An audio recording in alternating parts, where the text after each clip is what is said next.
Hey everyone, welcome back to Corporate Decoder, the place where we try to make sense of corporate jargon and uncover the real stories behind the numbers. Today we're diving into a filing from Nightfood Holdings Inc. And trust me, this one has a bit of a twist involving an acquisition that seems to be on shaky ground with some earnout conditions that sound like a scavenger hunt. So what's the big news from Nightfood Holdings Inc. or NGTF as they're also known?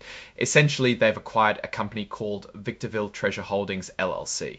This happened on August 27, 2025. It was a share exchange, meaning NGTF traded their own stock for Victorville's membership interests. The total price for this deal was a hefty $31 million. Now, how did they pay for it? Well, they issued a chunk of their Series C convertible preferred stock. The interesting part here is that a portion of these shares, about 15%, were put into an escrow account. This is like a holding pen for the shares, meant to cover any potential problems or claims that might pop up later. From this acquisition specifically related to the agreement they signed, they'll be held there for 18 months. And here's where it gets really interesting.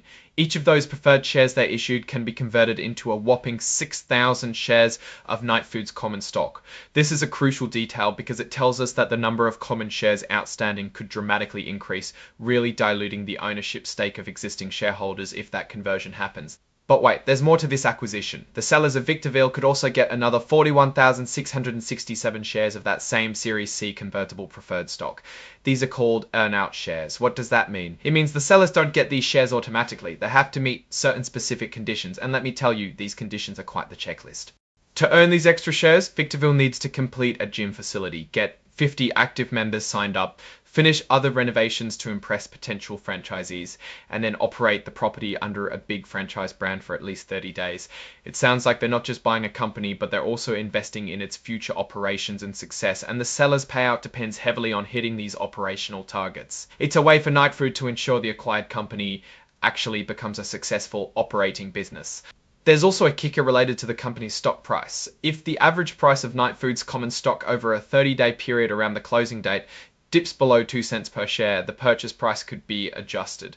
This highlights how sensitive the deal is to the company's stock performance. A low share price could mean a reduced acquisition cost. So after all this, Victorville is now officially a wholly owned subsidiary of Nightfood Holdings. This acquisition marks a significant move for Nightfood as they bring Victorville fully into their fold, aiming to integrate its operations and hopefully unlock its value. And the deal was finalized on August 27, 2025. Now let's talk about how this deal was financed from a regulatory standpoint. Nightfood is stating that they relied on an exemption under the Securities Specifically Section 4 2. This exemption is generally for transactions that don't involve a public offering. Basically, they're saying they sold these shares directly to sophisticated investors and not to the general public, so they didn't need to go through the full registration process. This is a common practice for many private placements and acquisitions. As for the official paperwork, the agreement itself, it's filed as Exhibit 2.1. It contains all the usual clauses you'd expect in a deal like this, including representations, warranties, and indemnification terms. These are legal protections and promises made by both sides to ensure the transaction is as smooth and transparent as possible. However, the really details of the deal aren't readily available in this specific filing. But finally, like any official report, it needs to be signed off. On September 3, 2025, Jimmy Chan, the Chief Executive Officer of Nightfood Holdings Inc., signed off on this report, swearing that everything in it is true and accurate to the best of his knowledge. Alright, let's put on our investor hats and see what this all means. Nightfood is making a significant acquisition, spending $31 million to acquire Victorville Treasure Holdings. This is a big move, especially considering the conditions attached to a portion of the payment and the potential for massive dilution if those preferred shares are converted. The earnout conditions sound like they're trying to ensure the business they're acquiring is actually operational and successful before they fully commit the entire purchase price in the form of stock.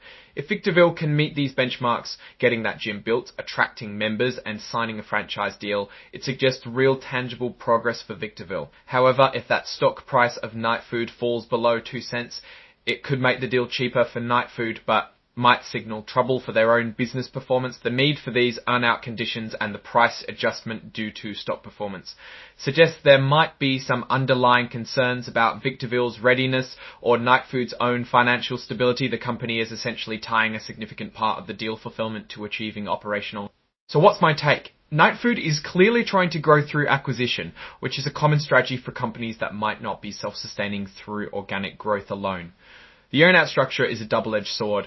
On one hand, it protects Nightfood from overpaying if Victorville doesn't perform. On the other, it means a large chunk of the deal value for Victorville sellers is uncertain, creating potential tension. The risk of significant share dilution is also a major red flag for existing Nightfood shareholders. If you're invested in Nightfood, you'll want to watch very closely how Victorville performs against those earnout targets and keep an eye on Nightfood's common stock price. This acquisition could either be a game changer or a costly misstep.